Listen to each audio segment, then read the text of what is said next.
Hi guys, sorry for the horrible lighting. I am in my parents' house. Anyway, I'm going to be discussing chapters 11 and 12 for vlog number 8. Chapter 11 is titled Earth in 2030, Heaven or Hell. Science fiction is turning into science fast. Everything now is hyper-connected. Internet platforms and media companies use algorithms to determine what we see, when, and how. Today in 2020, traditional websites are fading as fast as gasoline-powered cars. AIs in the cloud now do all the work for us. AIs analyze the data, discover new correlations, and suggest measures that now prevent crime. Lots of our routine tasks are being taken care of in the cloud, as well as, for instance, no more searching for the best restaurants or hotels, no more updating doctors on what is wrong with us, no more figuring out how to navigate from one place to the next, and just no more searching for any research and questions in general. It's crazy to think how fast these forms of technology are developing and expanding in our society. Our digital egos are becoming a true copy of ourselves. In the chapter, they discuss that by 2024, there are predictions that suggest that we will lose any sort of privacy that we have left, as well as any autonomy. Anonymity, sorry. Technology has become so fast and powerful and persuasive. Through this process, we can no longer avoid being tracked, observed, recorded, and monitored. The Internet of Things, or in other words, IoT, has connected our cars, houses, appliances, parks, cities, consumer goods, medications, drugs, and gadgets.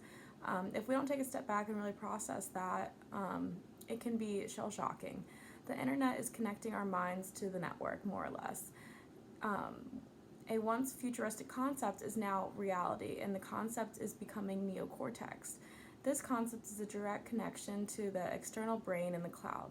Mobile devices are almost entirely voice and gesture controlled. Computers are becoming more visible and always watching, as well as 90% of the world is now connected to a very high speed and a very low cost. Sorry for talking fast. I just have so much I wrote down. I want to try to get it all through. Anyway, one of the more popular vacation destinations nowadays is the Swiss Alps because it has become a digital detox spot. Disconnection and refusal to share personal data is seen as socially unacceptable nowadays. The penalties that can follow are reduction of access to essential navigation, transport, and mobility, and you can get steep premiums for these services such as insurance and healthcare if you were to do so. Basically, if you don't give your data, you don't get the service.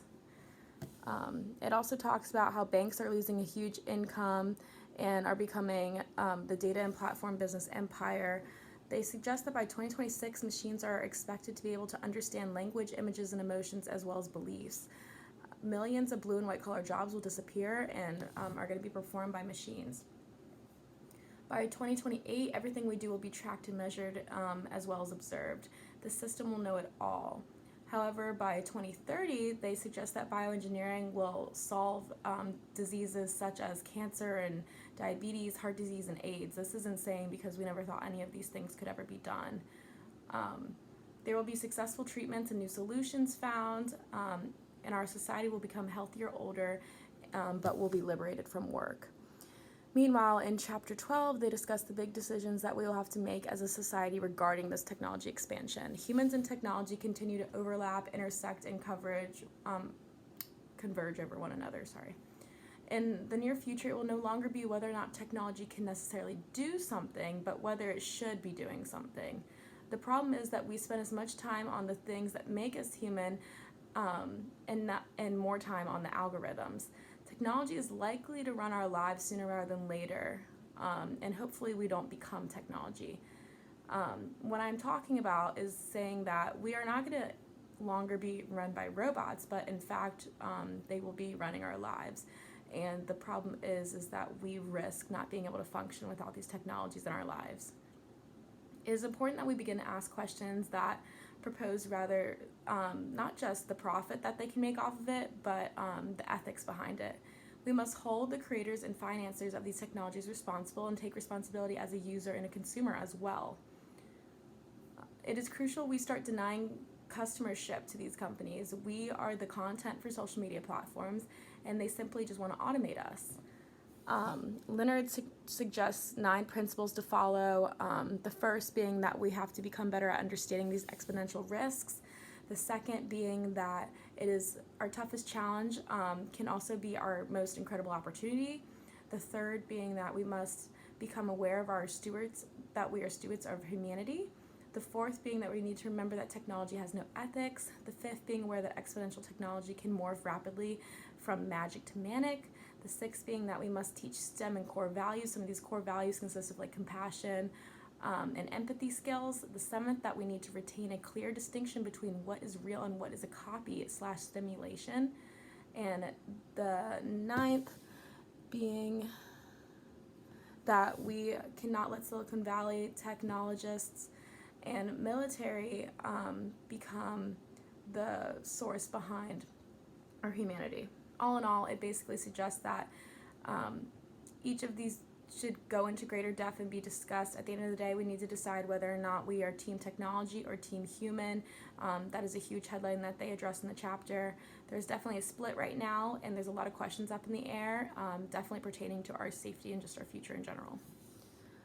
Relating these 2 chapters to my personal opinion, more or less after reading the 2 chapters, it really makes you reflect on everything that the book discusses overall and the important principles that are suggested. It's crazy to think that these things were thought as a distant future but are in fact becoming our reality in the next 10 years, especially for me being 20 years old, in the next 10 years being huge make or break steps pertaining to where I'm living, where I'm working, who's going to be in my life and whatnot. There's just so much unpredictability regarding technology and humanity coming together, and there are a lot of power and threats that are posed. At the end of the day, I hope that more people read this book, and that because it's an easy read and it's honestly fascinating. It's a shame that our school system doesn't require things like this to be addressed or enforce readings upon young teenagers. It could be very influential and probably a game changer, just because we all have our head in our phones and we don't think about things like this. Part of the problem with today's world is that we allow technology to consume us and we do not pay mind to the consequences. Relating these chapters to this week's films, we were asked to watch 2 films. I'm going to relate it to the second film because it's shorter and I have like 2 minutes to talk about this. Anyways, in the video they apply human ethics to robots, and they discuss the code of ethics and how robots need to follow. Originally, they said the question mainly pertains to military robots since they have the power to use lethal force, but then they explain how there's a vast variety of robots growing nowadays and that they are all influential, especially in our workforce and our households. It's important that we create robots that do not have a desire to harm humans. When they mean this, they're kind of suggesting physical harm, but I think they also are talking about the deeper rooted fact that they could cause harm through their use, and not just like psychologically. We do not yet have the accessibility to handle these problems, and we are in the middle of researching a solution.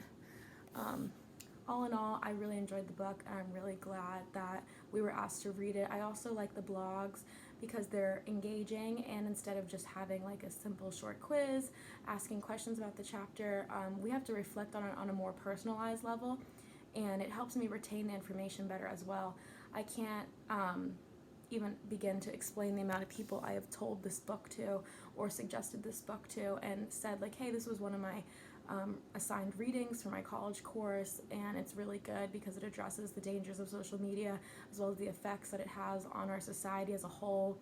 And I'm a waitress and I work in the serving industry. I have for a couple of years, and I have had several customers buy the book or come back and been like, oh my god, it's such a great read. Even my parents downloaded it, so thank you.